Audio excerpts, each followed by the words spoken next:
我恨毒了小三，因为我妈就是被小三逼死的。出事那天，我爸不顾劝阻，执意要给小三过生日。我妈一气之下，直接从28楼跳了下去，粉身碎骨。可如今，我却成了人人唾弃的小三，成了破坏别人感情的垃圾。走到今天这一步，非我本意，但却是我自己选的。大家好，开始今天的分享之前，希望你能给人间烟火点个订阅，我将会分享更多优质的内容。理智回笼，我从浴缸里冲出水面，终于呼吸了过来。简单擦了身体，换了件真丝连衣裙，我走进客厅。沈星辰从外面走了进来，雨水打湿他的发丝和外套，他白皙俊美的脸上表情依旧冷淡，带着挥之不去的疏离感。他明天就回来了，我和他准备下个月举行婚礼。他垂头，看我的眼神微微发烫，似乎期待着什么。我心头微酸，小脸绷着，是吗？那恭喜你了，得偿所愿。沈星辰蹙眉，黑沉的眼里闪过一丝不满。难道你就没有什么想说的？他想让我说什么？哭哭啼啼哀求他留下来，还是大吵大闹提出分手？我这样的身份，能奢求他什么？深吸一口气，我无奈道：那祝你们白头偕老，永结同心。李瑶瑶。沈星辰被激怒了，快步走过来，扼住我的下巴。你可以不在乎我，但也不在乎我体内的那颗心脏了吗？提起心脏，我心头隐隐刺痛了一下。当初就是因为告知沈星辰所移植的心脏是我死去男友的之后，他便细心照顾了我1年。这1年时间里，说一点都不感动是不可能的，但我的目的并不是为了让他爱上我，而是借他的手来复仇。至于他有没有爱上我这个问题，我不想深究，所以他的问题我不想回答。我想要的是破坏我家庭的小三去死，而这一切都要借助眼前的男人。我推开他的大掌，依偎进他的怀里，轻车熟路地抚摸他的不满。他翻身把我压在了身下，我想这一幕应该被我提前放置好的摄像头给拍了下来。第2天醒来，我掏出手机调取监控，查看了昨晚和沈星辰的一夜激情，随后把视频发给了好友莫问。他问：接下来你有什么打算？这还用问吗？当然是放风出去，让卢莹莹知道我的存在了。她破坏我的家庭，我也要毁她的，谁也别想好过。你想清楚了，这卢莹莹可不是省油的灯，我怕到时候会对你不利。我无所谓地告诉她，对我不利那是必然的，不过开弓没有回头箭。从我接近沈星辰的那一天开始，就已经做了最坏的打算。这一天，我已经等了很久，我不想继续等下去了。莫问长叹一声：好吧，视频我帮你保存起来，必要的时候再拿出来。但是你也要万事小心，知道吗？好。我简单地挂断了电话，走出了公寓，来到医院。奶奶依旧没有醒来的迹象，沉重的医疗费压得我喘不过气。其实这也是我走上小三这条路的开端。3天后，沈星辰的未婚妻找到了我。你就是李瑶瑶？他带了3名肌肉爆发的打手，将我堵在医院后面的巷子里。他二话不说，直接一个耳光甩了过来。我捂着脸，看向小脸美艳的卢莹莹，脑中叫嚣着：终于见到她了，这个挨千刀的贱骨头，爸妈拜她所赐，死于非命，我绝不会放过她。卢莹莹高傲道：想必不用我说，你也知道我找你的目的，开个价。只要你肯离开星城，我可以既往不咎。这1年来，就当做你卖身给他的酬劳。开价？卖身？他还是那么自信，又随心所欲。抱歉，我不会离开他。卢莹莹大怒，骂我明知道星城有未婚妻，却还要插足进来当第三者。我只觉得可笑。这句话我也想奉还给他。是啊，明知道对方有妻子小孩了，为什么还要破坏别人的家庭呢？随后2个打手按住我，另外一个狠狠地抽了我10几个耳光，直到我被打得一口鲜血吐了出来，他才像只胜利的孔雀一样扬长而去。回到家里，我拿冰块敷了一下被打肿的脸，虽然不知道卢莹莹接下来会对使出什么手段，但我一点也不怕。第2天一早，我被莫问打来的电话吵醒了。不好了，公司的 BBS 里都在疯传你被人包养的信息。我睡意全无，打开电脑，一张模糊不清的相片中，女人挽着男人的手，一起走进富豪大酒店。图片下面刷出了几百条留言，有的说我是清纯的婊子，有的猜测那男的是不是隔壁公司的王总。当然也有跟我相熟的一点的同事站在我这边替我说话。看完这些评论，我的内心并没有过多的波澜，只是静静地退出论坛之后，一如既往地上班去。路上下起了小雨，我站在路边，各大打车软件都用过，都没车接单，眼看马上就要迟到了。这时，一辆黑色的大众停了下来。小李，这要巧啊，出门没带伞吗？不如我捎你一程吧。我转头一看，是企划部的张经理，他从车上走了下来，拉开副驾驶的门，再3速邀请我坐进去。这雨越下越大，我道了谢就坐进去了。他把我从头到脚打量了一番。小李呀，认识你这么久，怎么从来没见过你男朋友来接你？我想到了沈星城，只是他并未给过我名分。苦笑一声，我道：我没有男朋友。张经理突然把手伸了过来，一把搭在了我的腿上。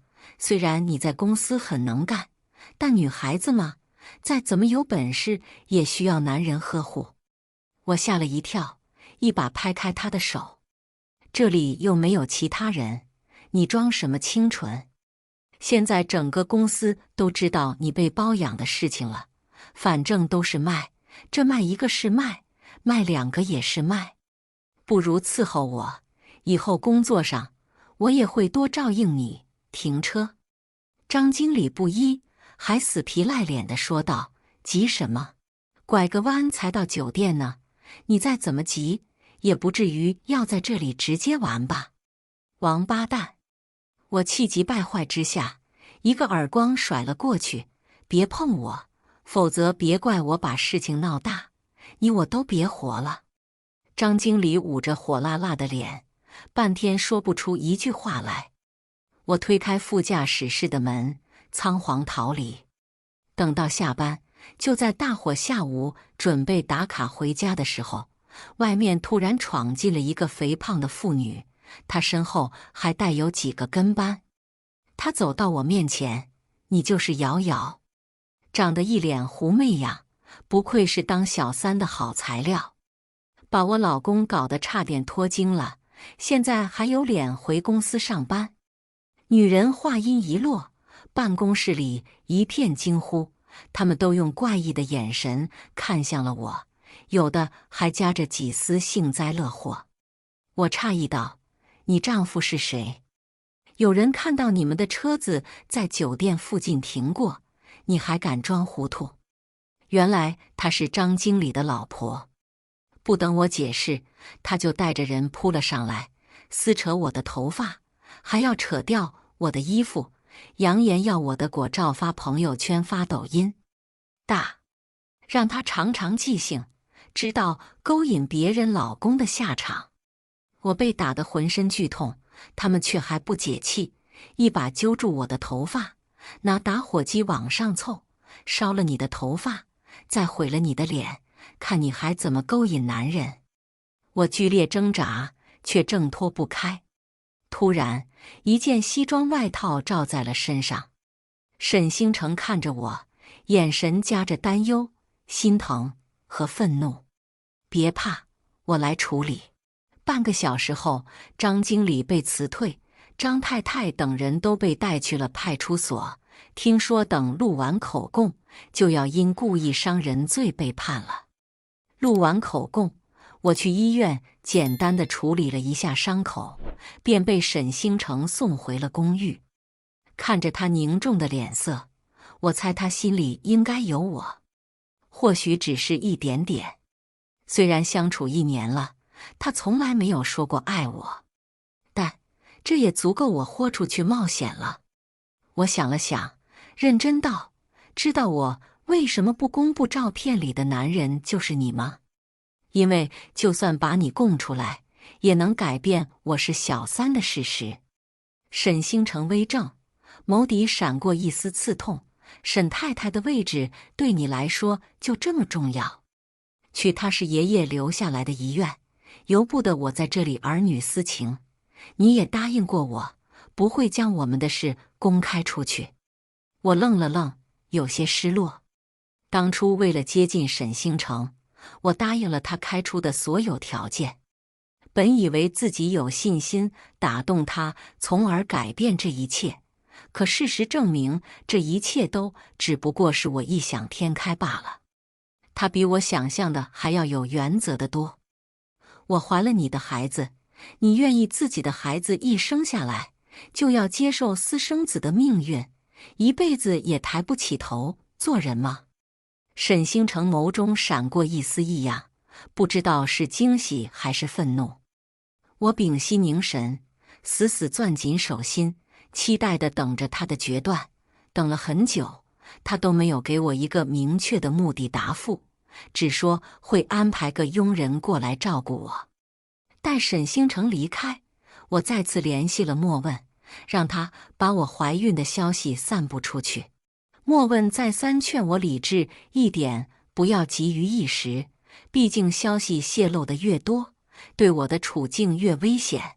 可是我已经听不进去了，因为下个月就是他们的婚礼，我一定要赶在婚礼之前毁了卢莹莹，哪怕搭上性命也在所不惜。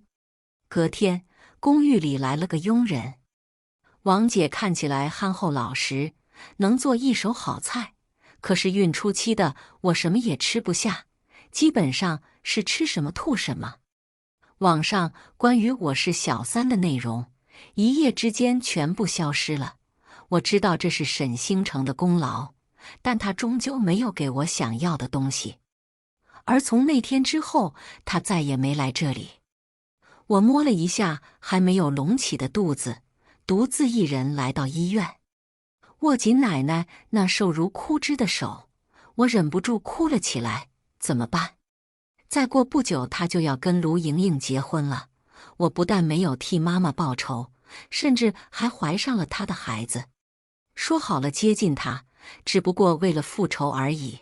可为什么看到她即将结婚，我还舍不得打掉这个孩子？我哭累之后，打算给奶奶擦身子，没想到刚一掀起袖子，发现手臂竟然一片浮肿。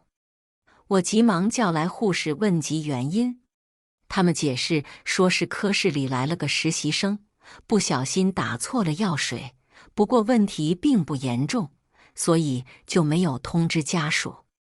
我全身都冰冷了起来，心里涌起了一丝不安。从医院里出来之后，天色已经暗了下来。我经过婚纱店门口的时候，竟然遇到了卢莹莹，她身边跟着2个闺蜜，看我时的眼神高傲中夹着不屑。听说你怀孕了？我冷笑，没错，孩子是你未婚夫的。卢莹莹精致的五官凝成了一团，彻底扭曲了起来。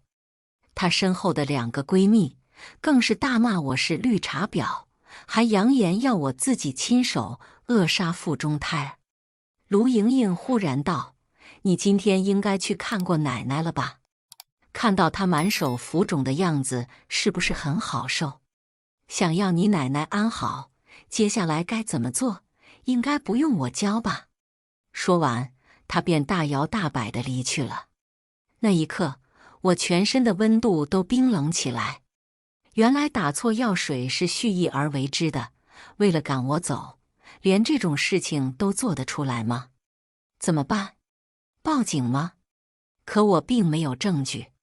再说了，他再怎么大胆，也不敢置奶奶于死地，顶多让奶奶不那么好受而已。可即使这样，也是我所不能承受的。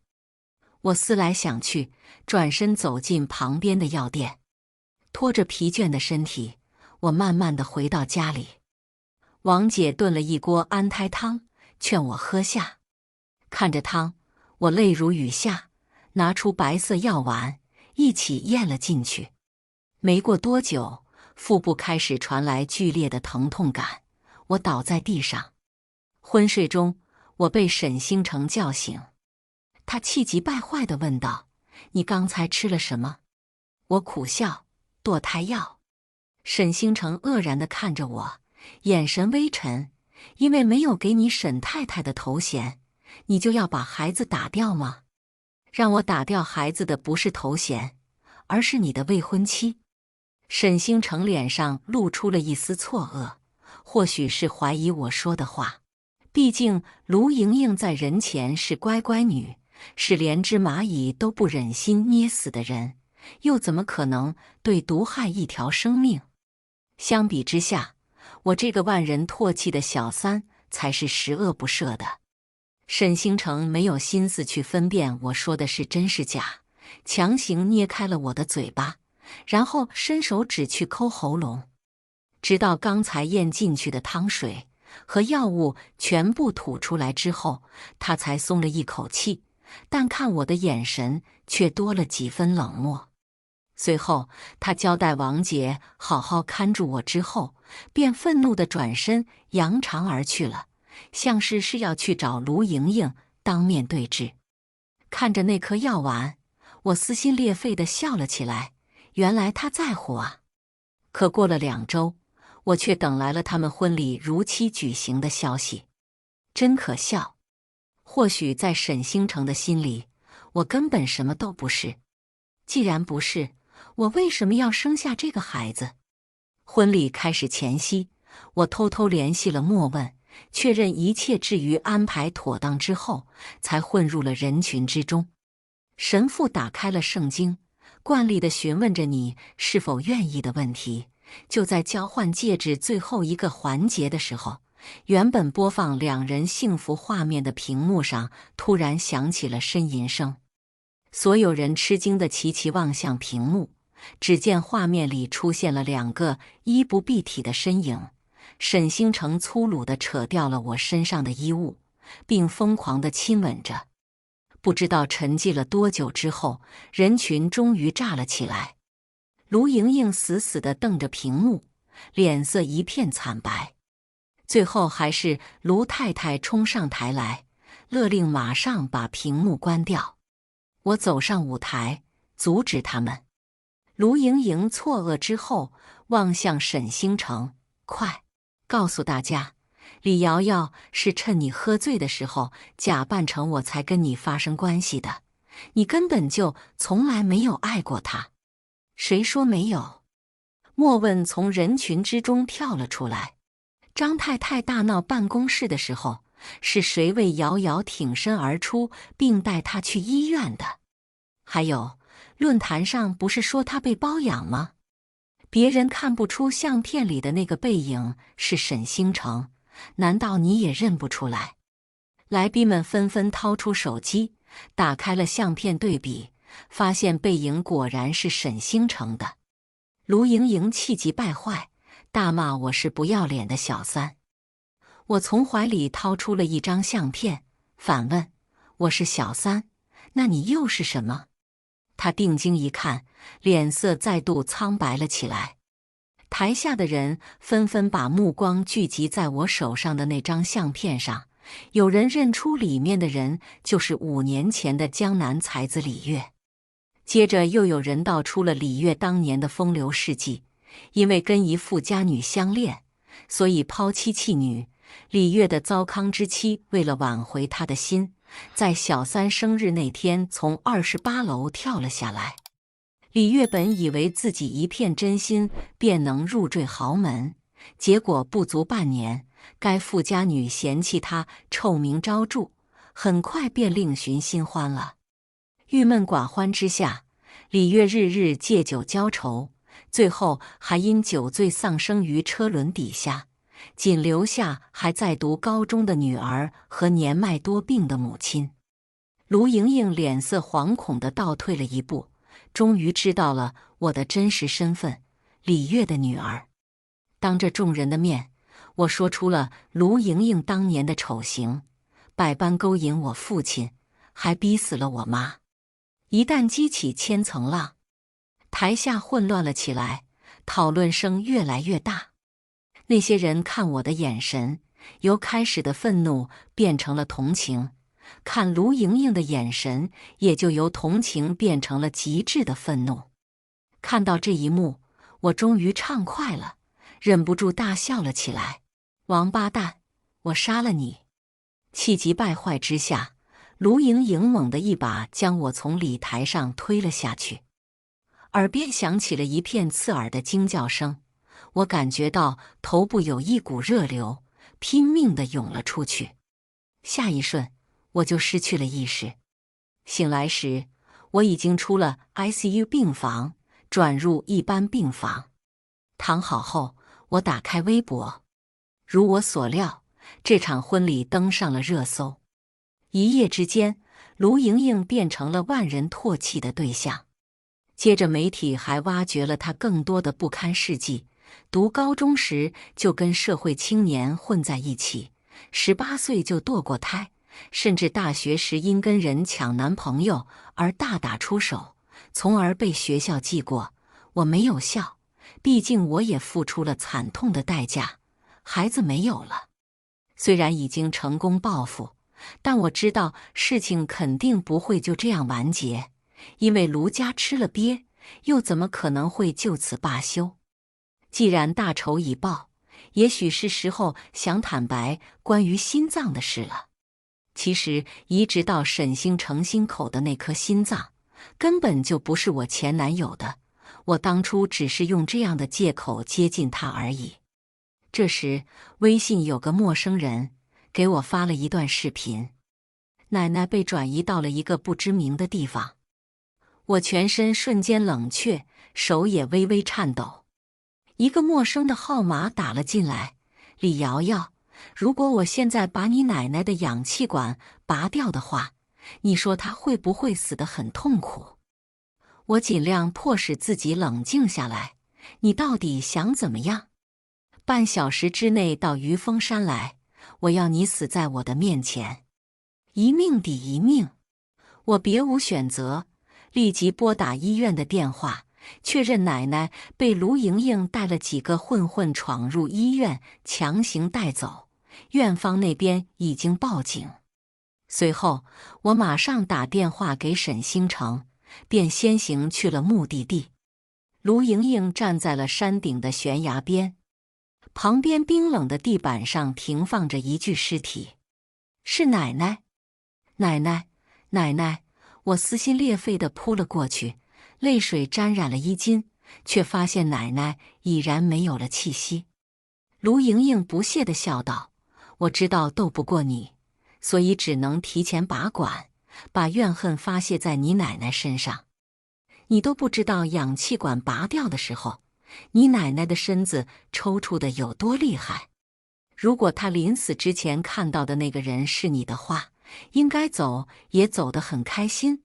可惜呀，我用手捏住了她的鼻子，堵住她的嘴巴，看着她的脸由白转红，真好玩。沸腾的血液直冲脑门，我一把扑了上去，我杀了你！”卢莹莹从背后掏出了匕首，一把刺进我的小腹。这时，沈星城带着人赶了过来，警方掏出手枪，要卢莹莹双手抱头蹲下。可他却把匕首架在了我脖子上，又爱又恨地望着沈星城。你知不知道，他从一开始就利用你来报复我？我调查过了，他根本就没有前男友。我大惊，本打算自己亲口解释的，没想到被卢莹莹捷足先登。沈星城却轻描淡写道：“我知道，其实我的心脏根本就不曾被移植过，当初跟大家开的一句玩笑，没想到就这样传开了。”我和卢莹莹都很错愕，她知道真相，为什么还陪我演了那么久？卢莹莹也被激怒了，她举起匕首，狠狠地刺向了我的心脏。砰！千钧一发之际，山头顿时传来了接连的枪声，有的打在了卢莹莹握匕首的手上，有的打在了她的脑袋上，更有的打到了她的身子上。卢莹莹倒下，沈星城迅速扑上前来，紧紧地抱住我，火速赶往了医院。3天后，我醒了过来，听说卢莹莹当场就被警察击毙了。卢父因为经受不住痛失女儿的打击，导致精神分裂，送进了精神病院。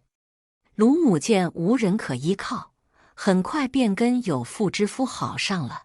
不得不说是有其母必有其女，毕竟当年他也是从小三上位的。出院那天，沈星城把我带到了墓园，他把奶奶葬在了妈妈的旁边。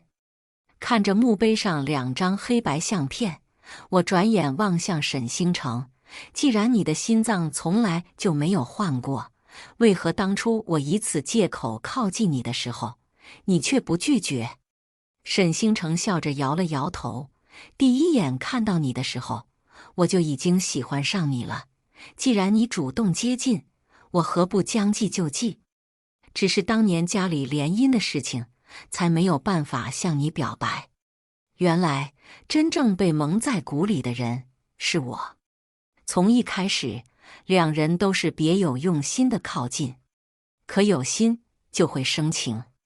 微风轻轻吹过，撩动了2个人的衣襟，我们相视一笑，十指相扣。以上就是今天分享的故事，希望能给人间烟火点个订阅，我将会分享更多优质的内容。